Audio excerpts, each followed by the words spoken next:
On this episode of Travels with Bill, we're in Inglis, Manitoba at a historic site. No, really it is. It's the Inglis elevators, and we're going exploring today to see what we can find. Inglis elevators is open during the summer. You can actually pay to get inside of these instead of just walking around outside, though you can come anytime and enjoy the park and take a walk around. To get in, though, costs a little money. Now, there's a lot of stuff here about how an elevator works, and some of you will say, well, Bill, you didn't tell us exactly how an elevator works, but you need to come to the site to see how. Before we go on, though, it's really important you don't smoke here. In fact, it's so important they show it to us in more than one language to make sure you know smoking is bad. Because these things are made of wood, and it's really dry wood. We're inside the first elevator. This is kind of the interpretive center, if you will. So this one doesn't look exactly like an elevator would if it was functioning. You'll see all the signs here, even some artwork as well. That's all to show you how it works. We'll show you the back here in a minute too. It's pretty special. This elevator, though, isn't how you would drive a truck in. It's close, but there's been some changes. Check out this. Not only do we have the drone out to see the actual elevators, you can see the bird's eye view on this model. Isn't that amazing? Somebody went to all the work of making this. Shows the elevators exactly as they were in their heyday. Speaking of heyday, the Inglis elevators are special because these elevators didn't get a lot of upgrades. You see, Inglis was a branch line from Russell, and because of that, they were never quite sure how long the rail line would last. The elevator companies, therefore, didn't put a lot of money into these elevators. They didn't do all the modern upgrades. They left them, almost as they were built. They did a couple small things, but for the most part, everything here is kind of as it was when they first started doing elevators. So rather than it being all changed out like many of them were, these ones are pretty original. We're in the unloading area of that first grain elevator. And again, this is the one that's not quite as you would expect if you were actually in an elevator. Things have been fancied up a little bit, and certainly we see some extra stuff here, like the hat, that may not always exist. Here in the back, you'll notice it seems like there's something missing, right? There should be some pipes there. A little later on in the episode, we'll show you an elevator that has all the inner workings in it, so you can see a lot better how it goes. This, though, is meant for you to understand it better. We're going to walk right into one of the grain bins, and then we're going to look up, way up. The neat part about this is it's cut open and it's lit. Normally, nobody would ever stand in here because it would be full of grain. But as we start to look up, you start to understand what's inside a grain elevator. A whole bunch of bins that look like this, and that's the ceiling of the elevator way at the very top. Normally this would have been full of grain, and then of course it would be sent out on the rail cars to get away. Check out the walls here. That's how elevators are built. It's just a bunch of wood stacked one on top of another and nailed together. It took a lot of wood to build an elevator, and they're very sturdy. But as you'll see in a bit, they do come down, and in fact most have already, because even though they're so sturdy, with a track hoe, unfortunately anything will come down, even your favorite elevator. If it doesn't come down from being torn down, sometimes, unfortunately, elevators burn down too, which is pretty sucky. In fact, we have a video on the channel of the Durban elevator burning down many years ago. If you're into elevators, that's worth watching. I'll put a link down in the description. We're standing on the car unloading platform here where they would have put the grain outside the elevator into the rail car. And again, there's some pieces missing here, but this one's kind of shined up and it's really in that sort of presentable mode so that you can come in here without being scared of what an elevator looks like. Pretty high up there, some different stuff though, eh? Lots of ropes and pulleys, and if you come, they actually explain how all of this stuff works. We're looking at the leg there where the grain would have gone on up. Well, there's something special about this number one elevator. It's certainly, there's some parts of it that aren't really looking like an elevator at all. Washrooms on both sides here in case you need a pit stop while you're on your tour, and then this is more of the interpretive center set up in the back of the elevator. This is what would have been the Annex. What's that? Well, way back when, they needed to store extra grain, so they built these buildings on the sides of elevators to just fill them up with grain. So they'd fill this with wheat or barley and just have it available because it was more space than the elevator could hold. These days it's used for something totally different. We're kind of looking at an area where you can watch a video. In fact, they have a National Film Board video here that shows you exactly how elevators work. That video is available online as well, and it shows you all the inner workings of these things. That's why I'm not going to go into every little detail of what happens here, but certainly if you come to the Inglis elevators, they'll do that all for you. You may know I have a hard time when they tear things down, and certainly tearing down elevators bothers me too. I like all old buildings to stay, and unfortunately, well, they can't always. Sometimes the reason they get torn down is pretty crappy though. Other times there isn't really a choice because a building just has to go. Well, there's a lot of the story of the disappearing elevators here in Inglis. None of the Inglis elevators have ever been torn down. They're all still here, and communities across Western Canada used to have rows of elevators, 3, 4, 5, 7, 10 in fact, but most of them are gone now. They have some pictures of elevators being torn down, as well as people here, and now I believe these ones are sort of celebrating some of the last loads into the elevator before it was closed for good. Certainly is a disappearing way of life. These days, high-throughput terminals are all built of concrete. There is a lot of call for wooden elevators like these ones. And seeing what's left of them, well, it kind of makes you a bit nostalgic for the olden days when every town used to have at least one, if not many more. Now, if you're getting bored of seeing the sanitized version of elevators, we're going to go into a second elevator here in a minute's time, and that one isn't sanitized at all, as you'll see. It's exactly how elevators are. Little look at the Annex ceiling here. See all the metal rods? That would actually hold the building together. Now, they're kind of loose because there isn't any grain in here. But if you filled it up with grain back in the day, the building would have tried to swell out. Well, the metal rods would hold it from doing that, and they'd actually tighten up and make sure the walls stayed right where they needed to be. That didn't bother the grain at all. When it was taken out the bottom, it just fell through all of that and skedaddled out to get loaded onto the rail car. Lots of history in Inglis. In fact, barley is one of the big things of history here. Inglis was a really good place for growing barley in the years back, and of course the National Barley Contest. Some artwork here too. This one's a really neat piece. See the two elevators and the big storm clouds? I like that one. It looks kind of nice. If I had to have artwork at home, I think I'd pick something like that. Well, we've been in the Patterson elevator. That's what I'm calling elevator 1, and we're going to move on over now to the Reliance elevator. That's on the right side of the screen. It's actually two elevators side by side. This one is as it was. So you're going to go in here and kind of do a self-tour. If you want, they'll actually walk you through this and show you everything too. We went on our own so we wouldn't annoy them too much with the camera. And we'll start right here in the elevator office. You just walk on in. So in this office, things, I guess some of them have probably been put back as props, but it feels like everything is how it was. See the old telephone there? Okay, admittedly, when they closed this elevator, they probably had a newer phone than that. They've put it back a few years, but this is what it would have looked like back when this elevator was in operation way back when. And remember, I talked about how they never did a lot of upgrading in the Inglis elevators because they always thought that rail line could disappear any time and the elevators would go with it. That means they stayed in very original condition. Some grain testing equipment there. Of course, they're looking for the moisture of it to see exactly what's happening in the temperature. Here's the elevator engine. Now, before the time of electricity, this is what ran everything in the elevator. It was in the office, not in the elevator, because if it caught fire, well, the office could burn down. But if you did your job right, the elevator wouldn't too. If you know a lot about how these engines work, you know this means it's going to be pretty crappy starting. No pressure there in the tank to give it that first little push to get it going. We should show you. We have a working one of those engines at the Swan Valley Historical Museum. One day we'll do a video about how exactly you start those things and what they sound like, because they're pretty cool. See all the metal inside here? Well, that's fire protection again, right? If that engine blows up, well, they certainly don't want this burning down. So all the metal here hopefully keeps the spark from getting going. Elevators and fires just don't go well together.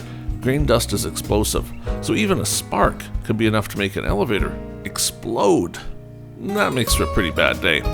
Looks like that fire extinguisher's had better times too. It's kind of a vintage one here, hanging on the wall just to let you know what they did. Here's a manual grain separator, sort of a cleaner thing. Certainly these days you'd have them all be electric and not like this, but back in the day, you just cranked it up and away you went. Now, my goal is always to show you enough to make you want to come see the attraction in person. But of course, if you can't get here, then you can see something rather than nothing. Well, let's leave the office and head on into the elevator itself. And much like they would have done for many, many years, the elevator agent walks on in, opens up the door, and time to get to work. This elevator is not sanitized. This is exactly as you would expect it to be if you were going to drive the next grain truck in and dump it and get going. There's been a couple lights installed, but really, that's about it. Everything else here is kind of original. Even the grates for dumping the grain down. In that first elevator we were in, that was all covered over with safety stuff so you couldn't lose anything. Here, it's pretty wide open. Now, you can certainly bring a kid in here too, but you want to be a little more careful and certainly keep them close to you. Here's the actual scale, how they would look in the elevator. That big piping thing there, that's for lifting the trucks up and down a little bit. It does look vintage, doesn't it? Inglis elevators were in pretty bad shape originally. They've done a lot of work on the outsides to restore them and keep them from getting any worse. And you can see a little bit of work's been done on the inside here too, where water was leaking into the elevator. But there's the big doors, you open them up, you drive in the truck, and away you go. A little closer look at where they had to do some fixing here. Obviously there was some rotten wood there that had to be removed, new stuff put in. And this wouldn't be the only time you'd fix an elevator. Elevators were fixed at times if something went wrong with them. It's just the last little while, of course, rather than fixing them, they've been tearing them down. And even if there isn't anything wrong with an elevator, well, they can almost always find an excuse to tear down a wooden one.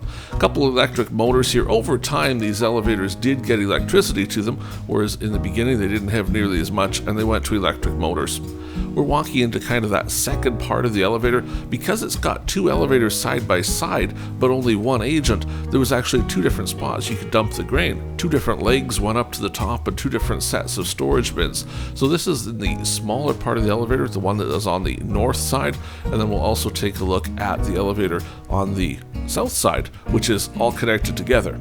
Practically it was all one place, but it was built as two totally separate elevators, which is kind of cool. The wagons, how they would have used to brought grain here long ago, can you imagine hauling that here and then having to dump it in? You'd have to shovel it all out. It would be a pain in the butt, wouldn't it? So we look at something a little scarier now. There was no sign telling us not to go there. There was no rope or anything, but I kind of wonder if there should have been, because it's a little bit weird. Anyway, we went on up here because it certainly looked like we were supposed to.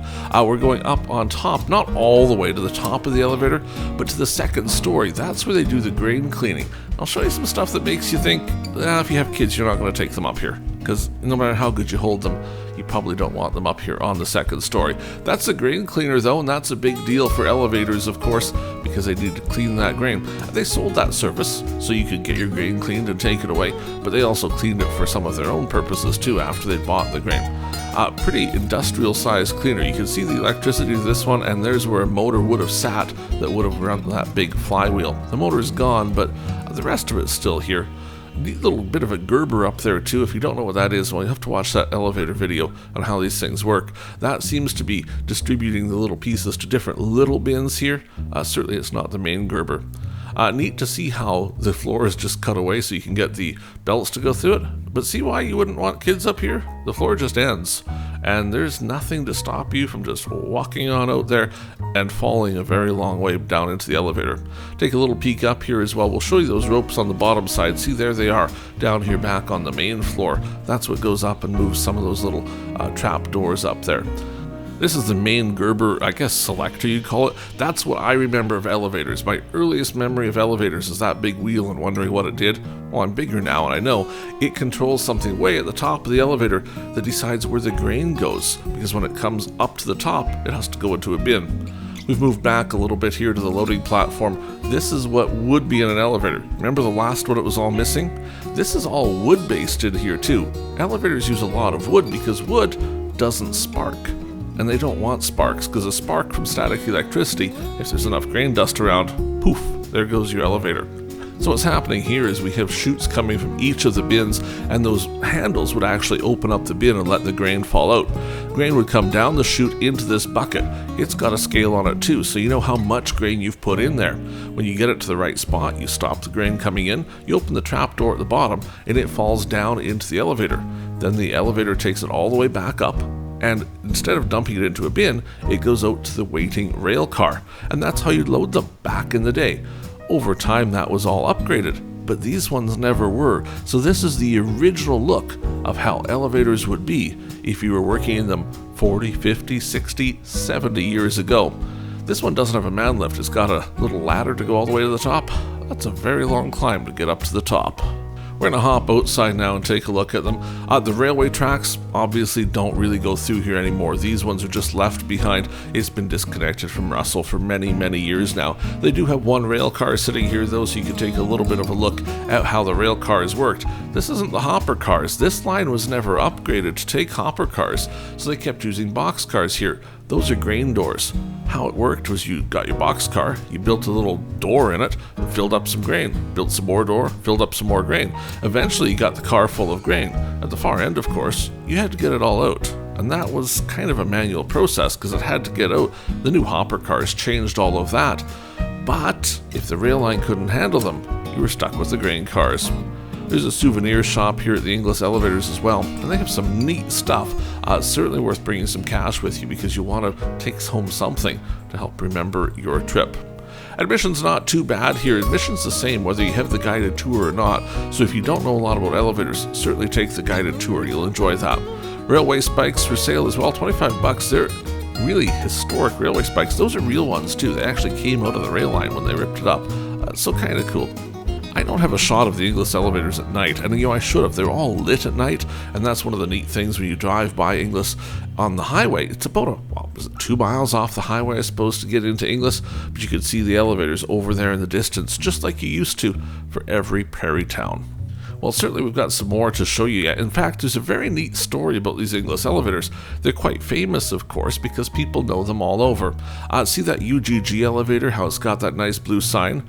Well, it didn't always have it. Here's Rick Mercer. He's actually painting that blue sign. This is from the Rick Mercer report back when they used to do that on CBC TV. So they had him up there helping paint it. So anytime you go by Inglis and see that big UGG sign, now you know that Rick Mercer was actually one of the guys that helped paint it. They had a whole crew of volunteers out doing it. Inglis is a pretty neat little community, lots of stuff around here to do. You can check out some other stuff on the channel, like Lake of the Prairies. That is just a few miles down the road from Inglis. Little grocery store in town as well. They've got a bank here, so certainly you can drop by and pick up some stuff and carry on to go camping or whatever you like. Well worth a trip to the Inglis elevators. We'll take a little fly around Inglis here for a minute. What worries me the most, of course, is that elevators, well, they don't last forever. I've seen many torn down, and these likely won't be torn down, but it wouldn't take much for lightning to hit one, and that would be the end of it. So we did actually spend a lot of time out here filming. We took probably 2 or 3 hours of video, just because someday I fear they won't all be here. Right now, though, they are. So if you get the opportunity, make sure you drop by. You can see the campers there of people that stopped in at the elevators as they were on their way someplace. You can see the rail line there a little bit. The way this used to work, it came up from Russell, obviously had the passing track there, and then also a little bit of a Y further on so you could get the engine turned around and go on back to Russell. Russell's not too far from here, and at one time it had 2 different rail lines to it. Now it has none, which is kind of crazy, really. This particular rail line's a branch off the CP line that goes just south of Russell. Well, that's probably enough about elevators for now, at least. You can certainly learn lots more when you drop by. Have you subscribed to Travels with Bill? We'd love to have you as a subscriber on the channel. We're going all over the place looking at interesting things. Do you have something interesting? Maybe you should get in touch and we'll come visit you next. Farewell for now from Inglis, Manitoba. Just flying by the elevators. We'll see you on the next episode of Travels with Bill.